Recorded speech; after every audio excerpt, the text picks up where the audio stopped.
as much as the transition to agriculture and settled communities changed the lives of our hunter-gatherer forebears.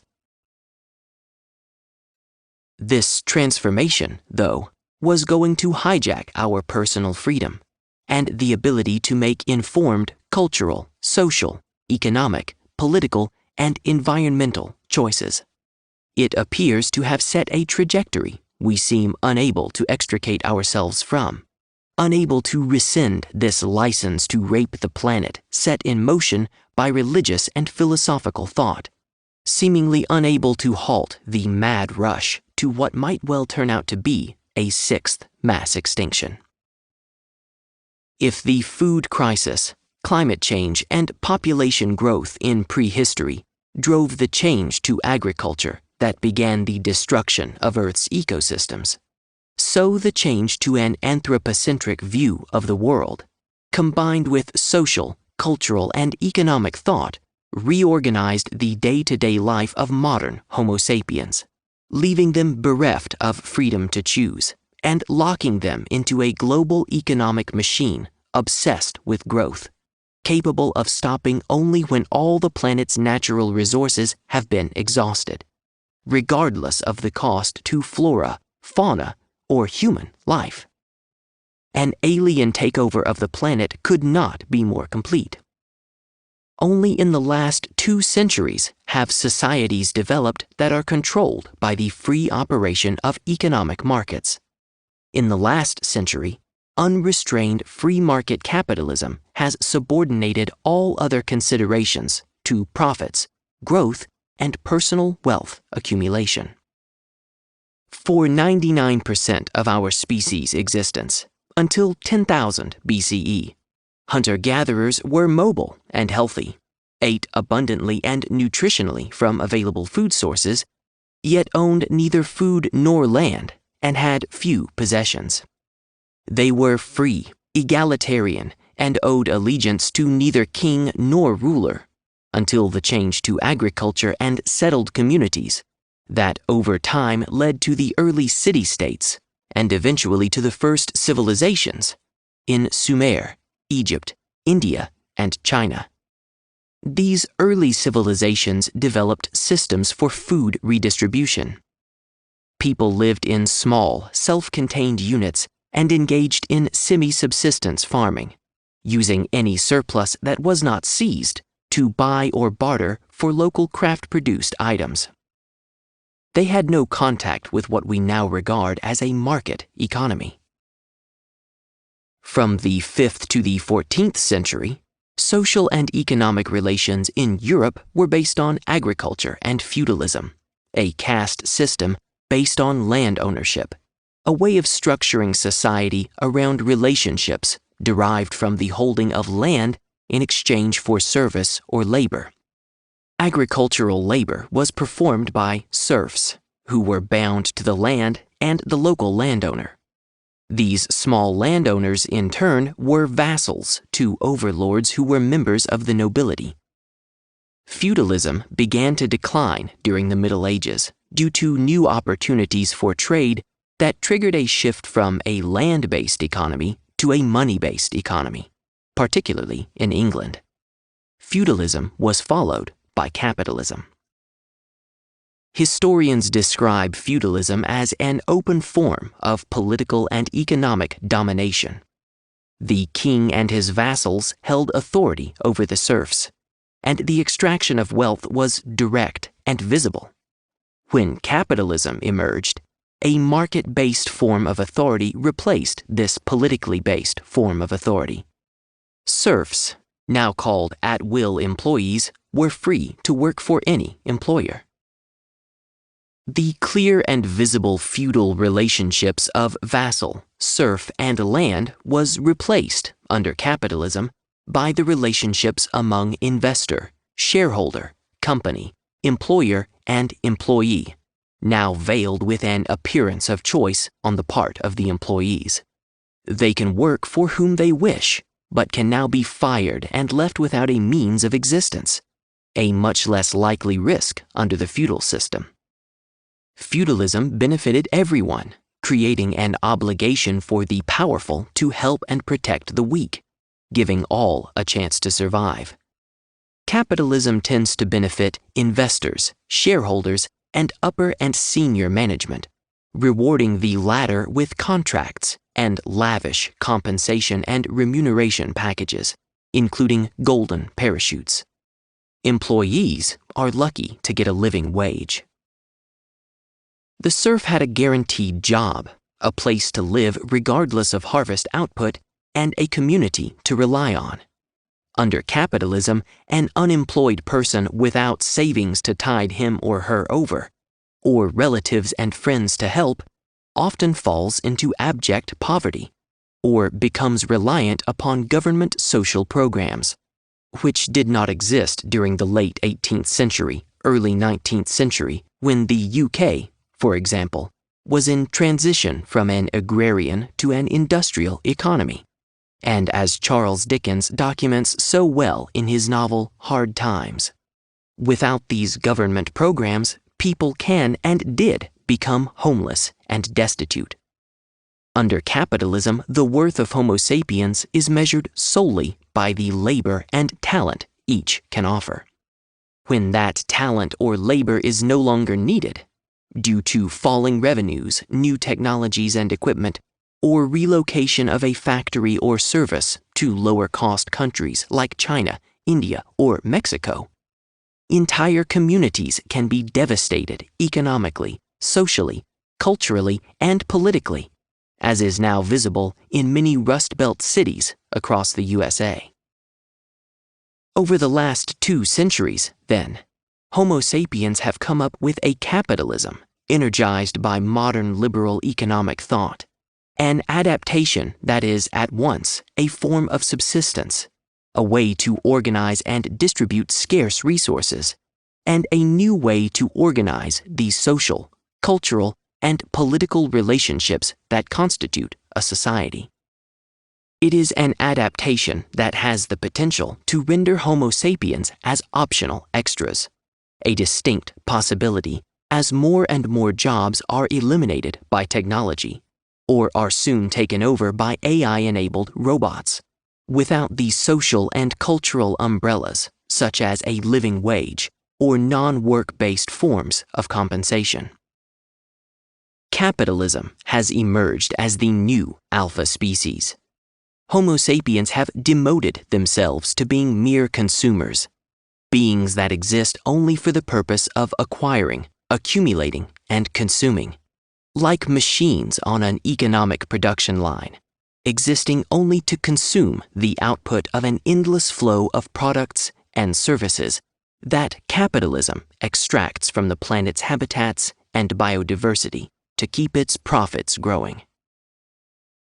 From the cradle to the grave, at every stage of life, from birth, kindergarten, elementary school, middle school, high school, college, graduate school, work, marriage, raising a family, sickness, death, and burial, like a cog in capitalism's liberal economic free market wheel, our species has reduced itself to being a dispensable and minor robot-like component, ceding control over most, if not all, meaningful social, cultural, economic, and political choices that hunter-gatherers, our forebears, once proudly held.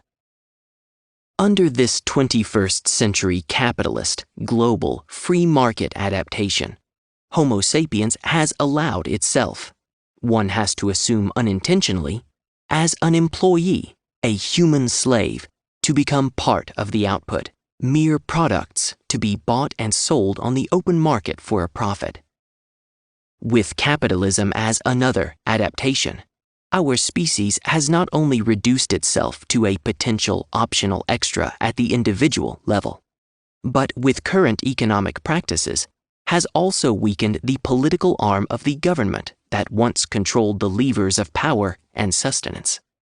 Instead, nationalized industries have been privatized, weakening the ability of employees to negotiate, and most of the control of the economy has been ceded to the invisible hand of the market, central banks, multinational corporations, global financial institutions, international institutions, and free trade agreements between competing nation-states, blind to biodiversity and environmental issues that together comprise the bastions of economic power in this new system.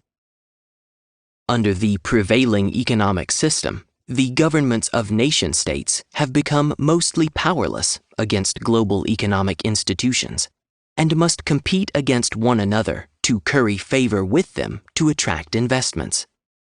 Indeed, under this not-so-new liberal economic free market system, the balance of power has clearly shifted to the side of these multinational corporations, leaving governments weakened and people powerless. This modern free market system can essentially be viewed as an economic version of an AI, a global economic AI, or EAI. Like an artificial intelligence, it is almost autonomous, mostly if not completely run by computers, and completely unaware of and insensitive to the impact on humans, ecosystems, and biodiversity that result from its financial and trade inputs and outputs. It knows no way to account for the ecosystem services provided by Earth's habitats. It is choreographed by market movements, thanks in dollars, and communicates in market growth and profits.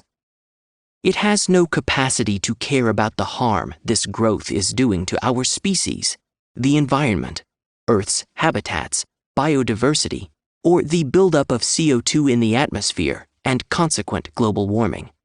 It never eats, sleeps, breathes, or drinks, so it couldn't care less about the integrity of the human food chain, clean drinking water or clean air, or the health systems that are under siege by the chemical, biochemical, biotechnology, and agricultural businesses that are high on profits and low on species survival and the health of Homo sapiens.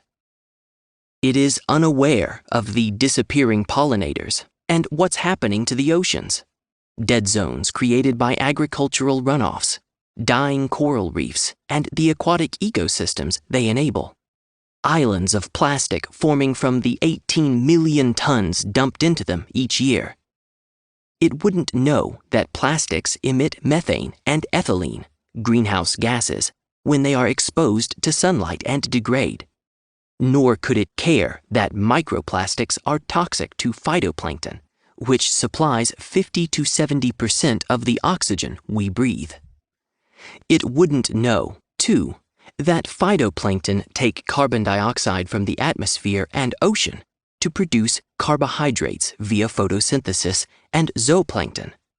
Neither does it care that microplastics eaten by plankton may impair ocean's ability to trap and transport CO2 to the seafloor, enabling it to instead escape back into the atmosphere, thereby creating a positive feedback loop that can accelerate global warming and warming seas, that in turn further threaten our atmospheric oxygen supply with a potential phytoplankton die-off. Its algorithms do not enable it to recognize whether that dollar comes from the sale of an endangered species, an illegally harvested human organ, humans sold for sex, or proceeds from an auction for human slaves. And finally, it has no ability to stop until and unless the market-driving natural resources are exhausted, or until humans stop buying what it produces and stop feeding it their skills, labor, innovations, and technologies.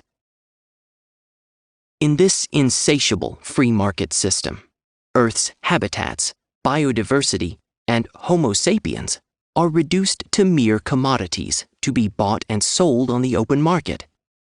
It would seem that the only way out is to slay this capitalist-driven free market economic monster, to starve it of resources, to stop it consuming its products and services, and deny it access to our technologies, innovations, and human resources. And therein lies the problem. Somehow, the Homo sapiens species always seems to put itself in an unenviable position, where it must be willing to kill itself in order to save itself. In this case, to starve itself in order to starve this dragon, to live or die by the fortunes of its adaptations. Despite the examples of Jesus Christ of Nazareth and Mahatma Gandhi, self-sacrifice does not appear to be something members of our species have been particularly good at. So, we are stuck.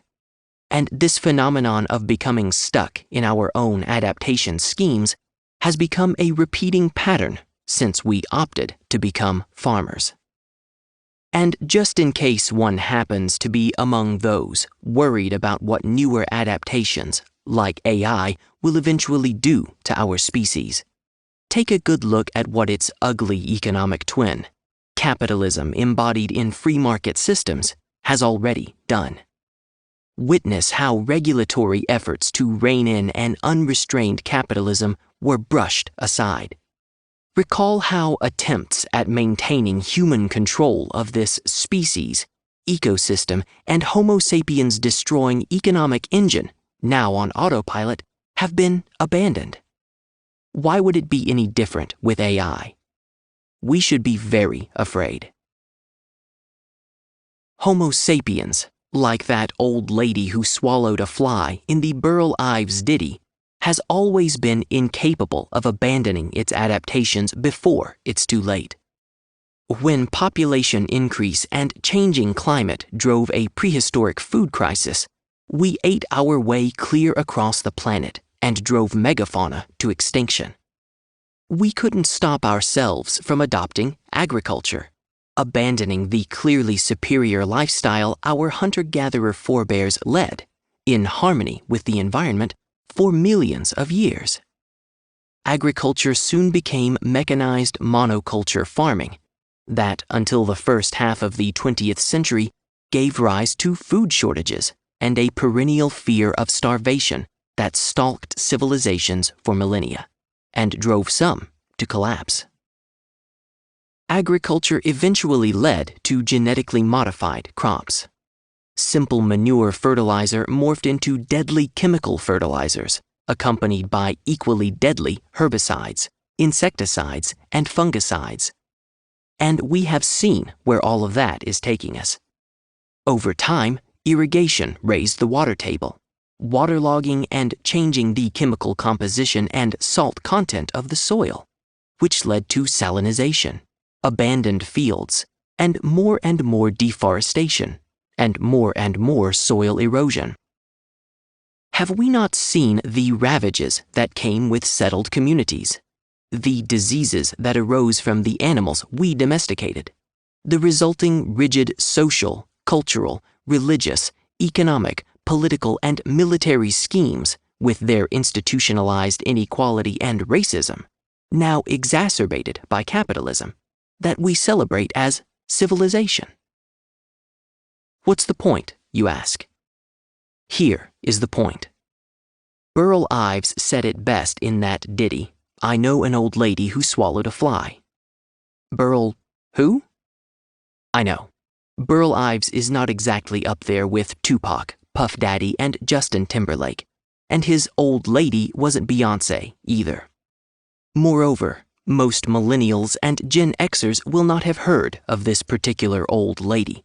So let me share her story, as Homo sapiens' pattern of adaptations is not unlike hers.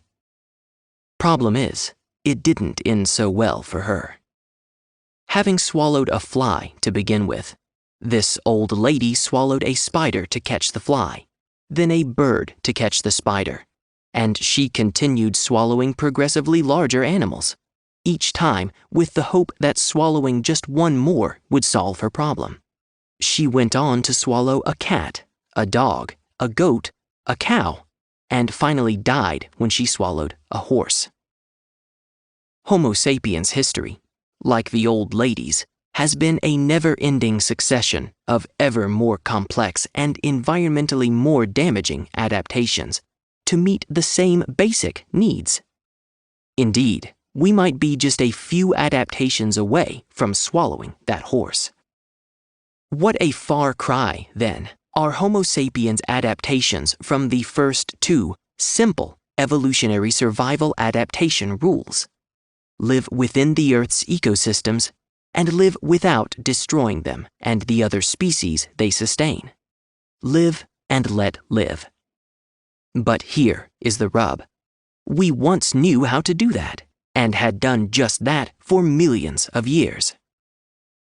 Just as population growth and changing climate drove a food crisis that may have forced an adaptation to agriculture and settled communities, with this 20th century adaptation, global capitalism and liberal economic free trade markets, Homo sapiens are once more confronting an existential crisis, this time one of our own making.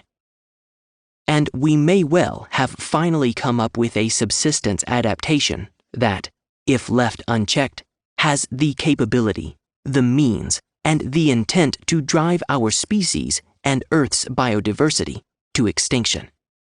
But don't worry if economic AI, or EAI, fails. Its technology twin, technology AI, or TAI, is waiting in the wings. Yes, Homo sapiens in the last 10,000 years have come up with numerous adaptations, but this is not an attempt to explore them all. However, there are a few more salient ones that can help decide whether the adaptations we have and are making will increase our chances for survival or drive us to extinction. Organized religion turns out to be another significant adaptation that has had an outsized impact on our species.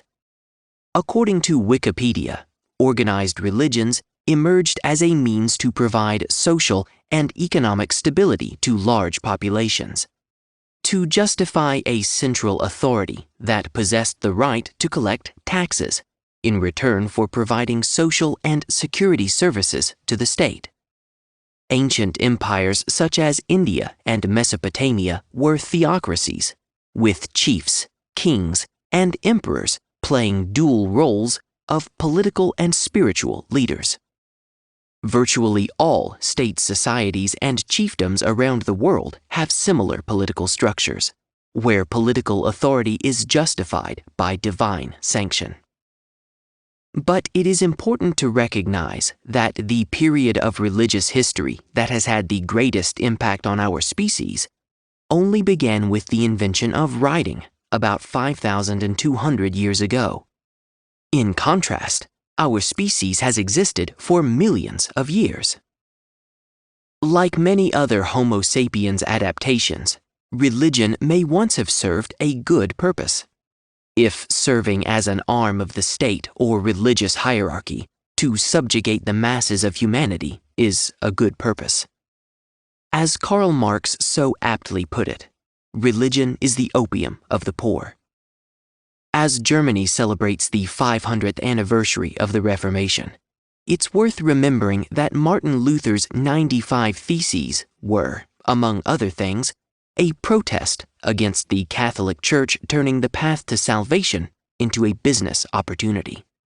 And now, 500 years later, the entire world seems to be joining Martin Luther in protest against the Church, this time for turning the saying of Christ to "Suffer the little children to come unto me, and forbid them not," into an opportunity to turn the Church into a brothel for pedophile priests. Today, it's hard to justify the continued existence of religions purely on the basis of their charitable work, when NGOs and non-religious philanthropic organizations manage to do that work just as well. But Homo sapiens adaptations have a way of lingering on long past any usefulness, real or imagined, that they might once have had. Among the not-so-great things about this adaptation are the endless series of wars it engendered and the suppression of women. In modern times, religious teachings have been hijacked to fan culture wars and weaponized as sermons of terrorism. Some have said that organized religion emerged as a means of maintaining peace between unrelated individuals. But events of the last few decades strongly suggest the contrary. How has Islam and the teachings of the Prophet become the inspiration of multiple terrorist groups and organizations? And how does one account for what has been considered one of the most peaceful, if not the most peaceful of religions, Buddhism, getting all huffy in Myanmar about a poor, despised Muslim minority, the Rohingya, sufficiently so as to want them gone? These events are not unique to the 21st century, but have persisted throughout history. Remember the Crusades. Indeed, political Islam has more than met its match in the atrocities of political Christianity. So, from an intelligent species survival perspective, the topic of this book, it's hard to see how any form of religion has really helped our species move closer to the survival side of the ledger. But religion's greatest harm to Homo sapiens and to the planet might be the anthropocentric view of the world it inculcated in the minds of Western thinkers, which led to the unprecedented current level of species extinction and plunder of the planet's ecosystems. Today, many people no longer follow any form of religion. They do not believe in any kind of God, expect to go to heaven or hell, think humans have an immortal soul, or expect to participate in a resurrection or be reincarnated.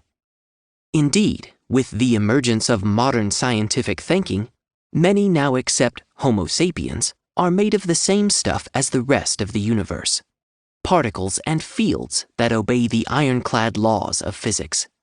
That we are a collection of biological cells passing electricity and chemicals back and forth as we metabolize free energy from the environment. But, alas, 5,000 years later, despite this new scientific understanding of our nature, the damage is already done. From crusaders marching into the Middle East, to missionaries taking diseases and death to the Maya, to justifying slavery and racism, to an epidemic of pedophile priests, to the rise of classical and modern economics and capitalism, religion stands out as one of the doozies our species has tried in its efforts to eke out a living on planet Earth. And what about science, innovation, and technologies? In some respects, science has become the new religion. Its many research universities and organizations, the new churches. Its professors and academicians, the new priesthood. Its research papers, the new Bible. Science commands as much allegiance, devotion, and worship as any of the great religions that have captivated the mind of our species. Unlike traditional religions, though, Homo sapiens' achievements due to scientific breakthroughs have been remarkable, and science is rightly lauded for its many achievements and contributions to the advancement of knowledge, our understanding of the universe and nature, and to the way of life we have built. Yet, when viewed from the perspective of the survival of our species, few, if any, of these wonderful achievements seem to have helped us return to an environmentally sustainable way of living within Earth's ecosystems and habitats, without destroying them and the species they support, and have put our very survival at risk. It was science and innovation that led to the chemical weapons of World War I and the dreaded WMDs of World War II that marked the beginning of a new era in Homo sapiens evolution, our ability to drive our own extinction. It's not clear why we tend to think of science and technology as our ace in the hole, our go-to place for all that ails our species. From its inception, science has been associated with war. Famous inventors such as Archimedes and Leonardo da Vinci focused on war-related problems. as well as many individual scientists. In their book, Accessory to War, The Unspoken Alliance Between Astrophysics and the Military, Neil deGrasse Tyson and Avis Lang tell how the methods and tools of astrophysics have been enlisted in the service of war. The overlap is strong and flows in both directions, they claim.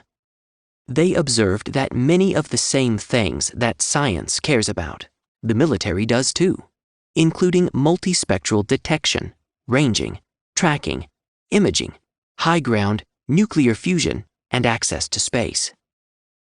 This science-war relationship was, at first, intermittent. Over time, however, it grew into an unholy alliance and intensified. Soon, science became an integral part of the military, particularly during World War II, and has become anything but unspoken. According to Encyclopedia.com, it became the first war in history in which the weapons deployed at the end of the war were significantly different from those that opened it. Many of the new developments, radar, jet propulsion, ballistic missiles, the atomic bomb, were developed largely or entirely in the course of the war. It wasn't long before more than half of the research and development done in the United States, government, corporate, and university-based, was military. The military services, or defense-related agencies such as the Atomic Energy Commission, became the principal supporters of research in nuclear physics, computers, microelectronics, space, and other scientific and technical fields. Then, in 1958, President Dwight D. Eisenhower signed into law the National Defense Education Act, which funded graduate study in science and technology for thousands of American students. More broadly, military funding supported a significant percentage of university research during the Cold War and helped to shape these institutions. This alliance had grown so intense that in his farewell address in 1961, Eisenhower referred to it as the military-industrial complex and warned public policy could itself become the captive of a scientific technological elite. Given the role of big tech today, his fears were not unfounded. Indeed, the scale of environmental problems that have been created as a consequence of all this scientific and technological progress is unprecedented and of a complexity that defies solution. Futurists like to point to the exponential increase in knowledge and the innumerable creature comforts that became possible in the last century, but fail to note how many of these same achievements have begun to put our existence at risk. Of course, their hope is that we will innovate our way out of such threats, yet no one knows for sure whether that will be possible. It would seem that each successive adaptation Homo sapiens have tried has dug us deeper into a state from which it has become extremely difficult, if not impossible, to extricate ourselves. Yet all is not lost. Some events and changes taking place may well be an indication that at least some Homo sapiens have begun to slowly walk back some of those brash adaptations we rushed to make. Efforts to curtail the spread of WMDs and current attempts to return to renewable energy sources, as our forebears used for millions of years, must count among these efforts. But will they be enough? No one would dispute that much, much more is needed. Now consider that for more than 99% of our species' existence, and with none of the science and technologies modern Homo sapiens so highly esteem, our forebears managed to live sustainably and in harmony within the planet's ecosystems, and shared its habitats with all its flora and fauna. Scientists are beginning to note that the hunter-gatherer lifestyle may well have been the healthiest, most successful, politically free, and economically independent and secure lifestyle our species has ever known. For all but the last 10,000 years, our forebears had no need of any of these seemingly indispensable adaptations. Products and services, technologies, innovations, rulers such as kings, queens, presidents, and governments, religions, medical science and healthcare systems, formal education systems, writing, economic and monetary systems and their market mechanisms that comprise modern Homo sapiens civilization in the 21st century. And if the goal is survival through attaining evolutionary maturity, has anything in the list above that took our species away from a life within the planet's ecosystems increased our ability to survive or increased the chances of our extinction? Build yourself a simple 3-column survival, extinction, and maybe table. In the rows, assign each Homo sapiens adaptation to one of these categories to see where you come out on this issue. Consider, too, that hominins originated from the Hominidae family, which includes the great apes. There were 6 extant species in 4 genera until a 7th, Pongo tapanuliensis, or the Tapanuli orangutan, was recently discovered in Indonesia's island of Sumatra. The extant species of the great apes include orangutans, now 3 species in genus Pongo, gorillas, 2 species in genus Gorilla, and chimpanzees, 2 species in genus Pan. There are multiple hominin species, Homo sapiens, or humans, being the last in the genus Homo, according to the Encyclopedia of Life. Yet none of these other great apes encountered anything remotely resembling the survival challenges described herein, except for those Homo sapiens inflicted on them through habitat destruction and wildlife poaching and trading. So the 5 million to 6 million year-long question is why Homo sapiens encountered such adaptation and survival challenges while the other great apes didn't. How is it that they managed to continue to survive in accordance with the evolutionary survival adaptation rules we noted at the beginning of this chapter, while Homo sapiens seem so ready to abandon them? The perspective taken in this book is that the genus Homo and the hominins that followed comprised a nascent breed of intelligent species that seemed to have lacked the pre-programming of how to instinctively live within that evolutionary survival framework, and needed to discover these rules on their own just to survive and to learn how to sustain themselves within Earth's ecosystems without destroying themselves and 4 billion years of evolution. A successful outcome would imply that an intelligent species would have managed to attain that level of evolutionary maturity, i.e., survival past the point of self-extinction, that all non-intelligent species seem to have attained by default. The difference being, of course, that if an intelligent species did manage to get there, it would have gotten there by choice in spite of all the adaptation setbacks we observed above, caused in no small part by that very intelligence that made it different and guided its choices. Here, then, is a reason to hope that, despite all the struggles our species has encountered, there is still a chance, if it is not already too late, and if we so choose to get to that level of maturity. This perspective reveals how and why Homo sapiens seem to have gotten it so wrong. Why was it we got off the evolutionary, survival-driven adaptability trail while most every other species remained? This pattern of evolution reflects the growing pains of a human infant as it passes through the different stages of life to maturity and adulthood. And some, as we know, never make it all the way there. Today, Homo sapiens are becoming increasingly aware that our species might be in some kind of evolutionary growth phase, and might well be in an adolescent, if not still an infant, stage.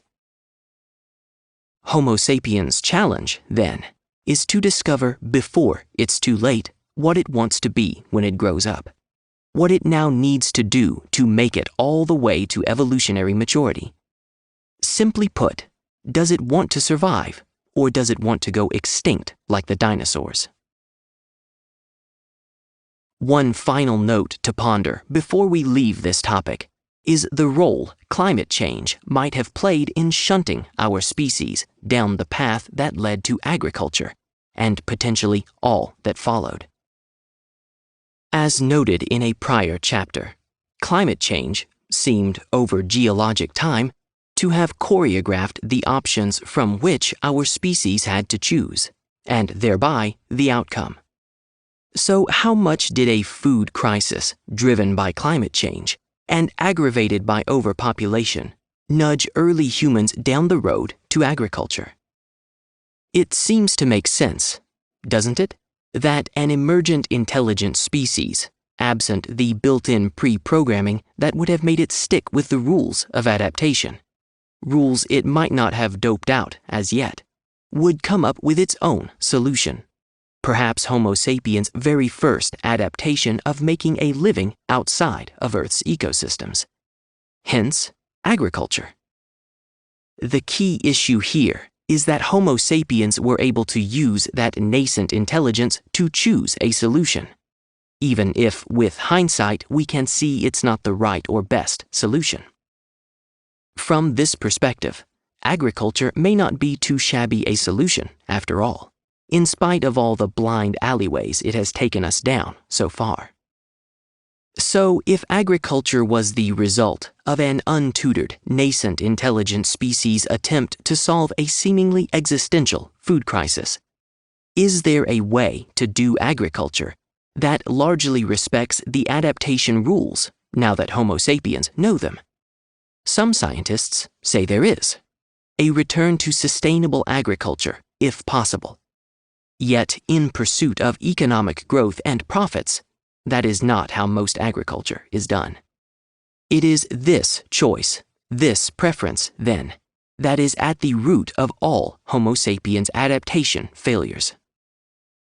If our species were to fail to survive, it would not necessarily be because we have made bad choices. After all, isn't making poor choices a necessary part of an intelligent species' maturing process? Perhaps it is, instead, our ability to abandon those choices once we detect our mistake. Unfortunately, instead of correcting them, we seem to take a strange delight in doubling down on these apparent missteps. Why have Homo sapiens' adaptations gone so horribly wrong? Whether they were social, cultural, religious, economic, political, or scientific, it's been hard to identify a set of these adaptations since the move to agriculture that has facilitated a way of life that does not result in the destruction of the planet's ecosystems and biodiversity, a non-negotiable evolutionary prerequisite for Earth life survival. Instead, these adaptations have etched a swath of death and destruction across time and across the planet, its habitats, and its species, and they now threaten the Homo sapiens species itself. Unless and until we change course and prioritize survival, then we already know how AI, genetic engineering, and many brighter and shinier innovations in the works may well end, just like plastic has today. As National Geographic observed, we made plastic, we depend on it, now we are drowning in it. And so it has been with all we have made. If you ever watched the TV series about air crash investigations titled Mayday, you would be familiar with the excruciating attention to detail and enormous effort of the NTSB and others to ferret out the root cause of a particular crash. They are thorough because hundreds of lives are at stake. Yet when it comes to taking action to investigate what's going wrong with Homo sapiens adaptations, not many, not the NTSB, and not even NASA, seem to be too worried that spaceship Earth is showing signs of crashing and burning. even though not just hundreds, but billions of lives are at stake. Fortunately, there is no need for the NTSB or NASA in this case, as evolution has already identified the problem. The reasons are plain and open for all who care to read nature's evolutionary survival patterns.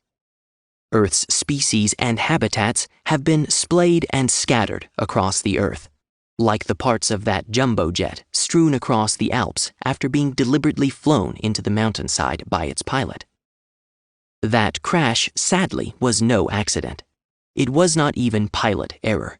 That crash was caused by a pilot who knew all the rules, yet broke them.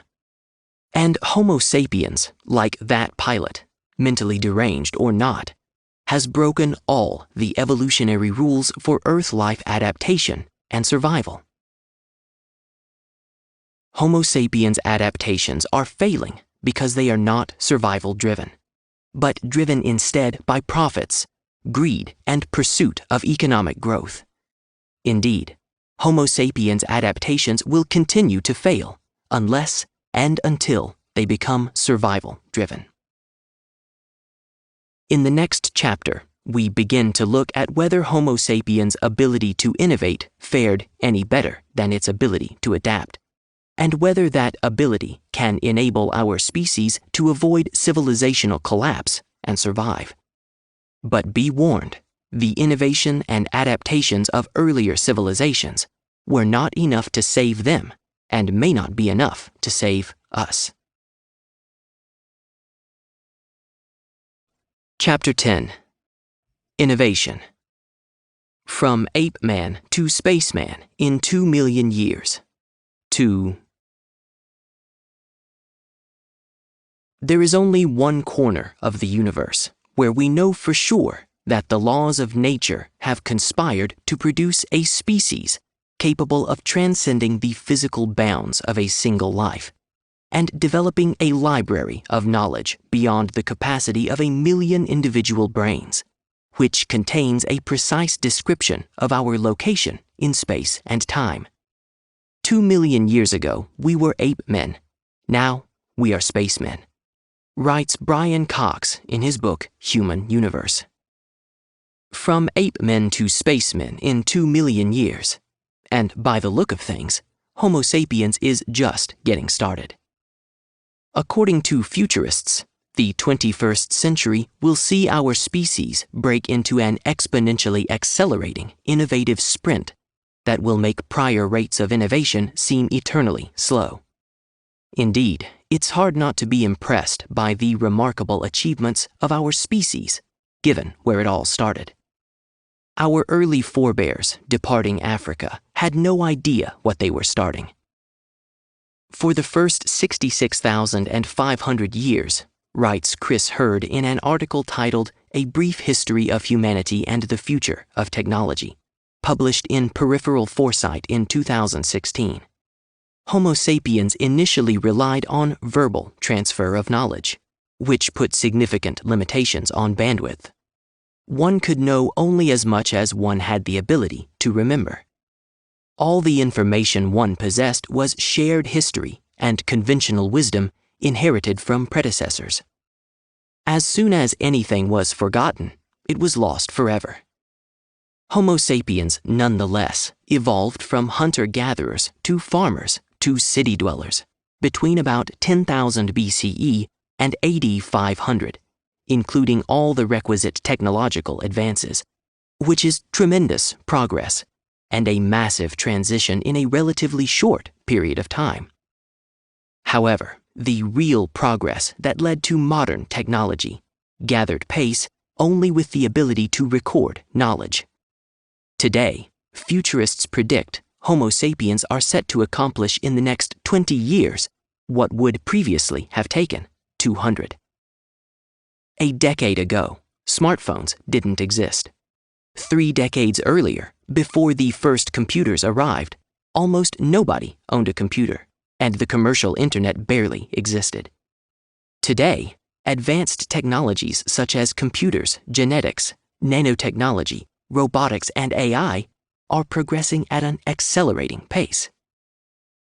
But are we so immersed in today's technology that we have forgotten what has been accomplished in a single lifetime?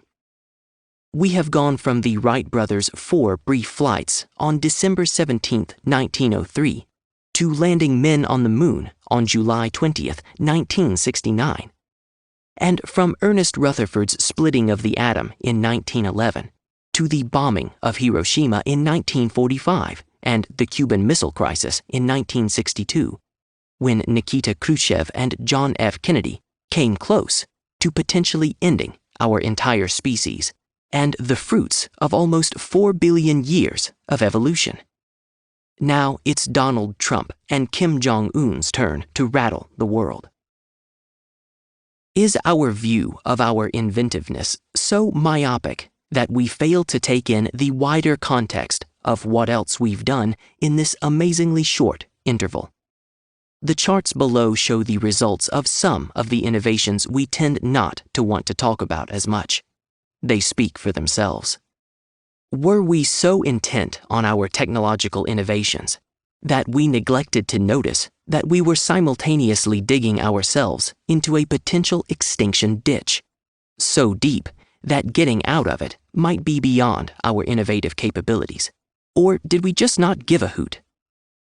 Today, within limits, we can forecast the weather, link climate change on both sides of the Atlantic, anticipate the short-term climate change impacts of El Niños and La Niñas, and warn of impending tornadoes, and, to a lesser degree, earthquakes and tsunamis.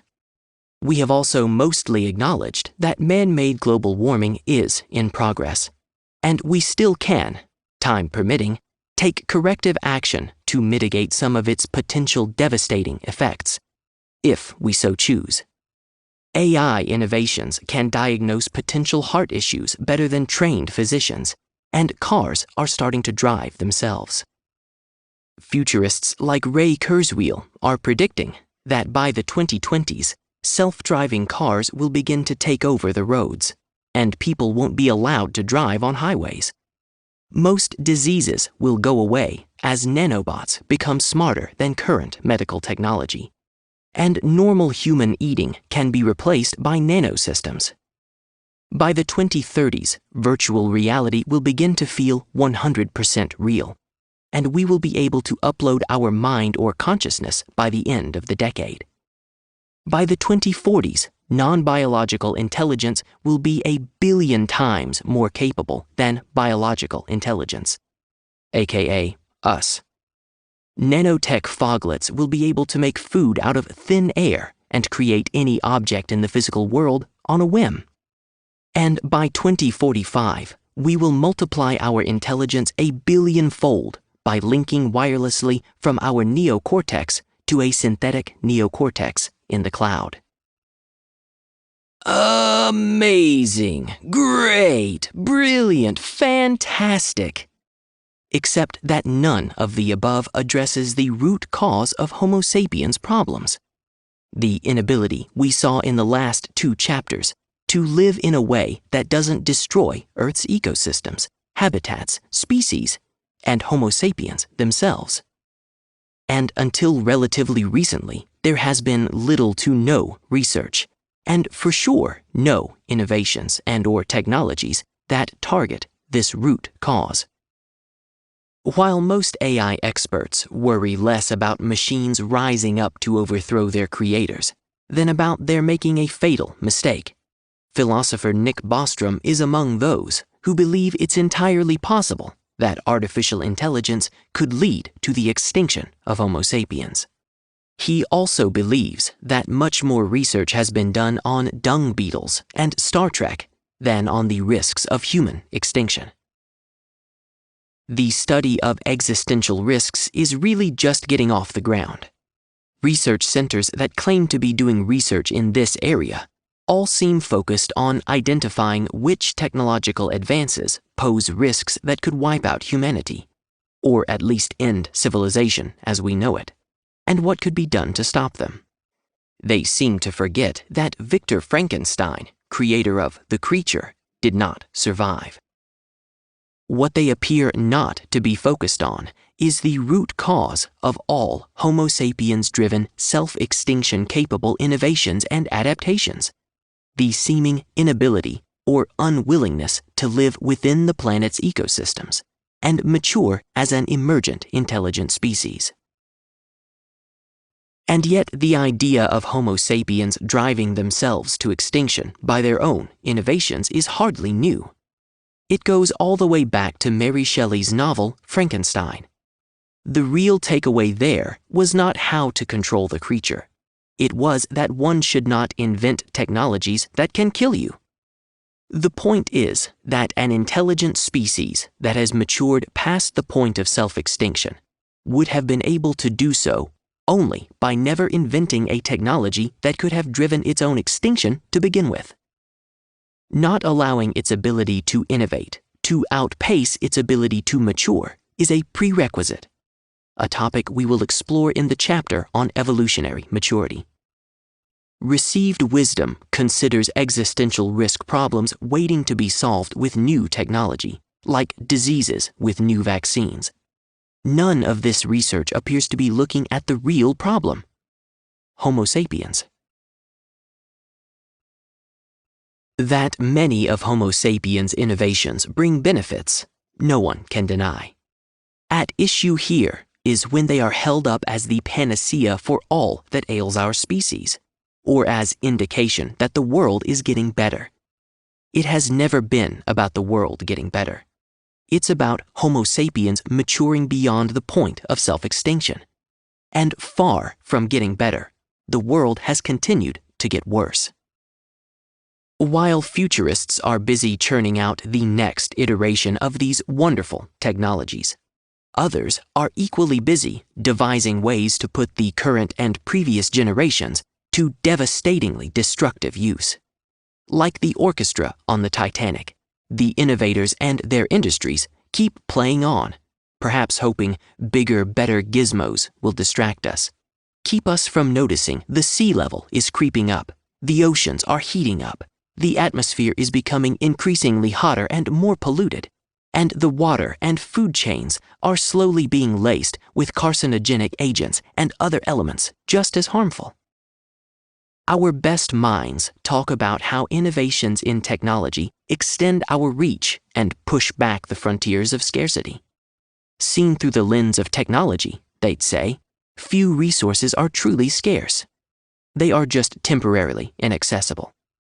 In his book, Abundance: The Future is Better Than You Think, Peter H. Diamandis invites our species to imagine a world of 9 billion people with clean water, nutritious food, affordable housing, personalized education, top-tier medical care, and non-polluting ubiquitous energy. Building this better world is humanity's grandest challenge. But there is also another side to this future, a dark side that some techno-sapiens unfailingly ignore. That side includes terrorists with miniaturized WMDs and drones to deliver them, instead of yesteryear's crude IEDs or improvised explosive devices. Rogue states aided by military-strong nations that destroy their own people, driving regional and global instability. Refugees and migration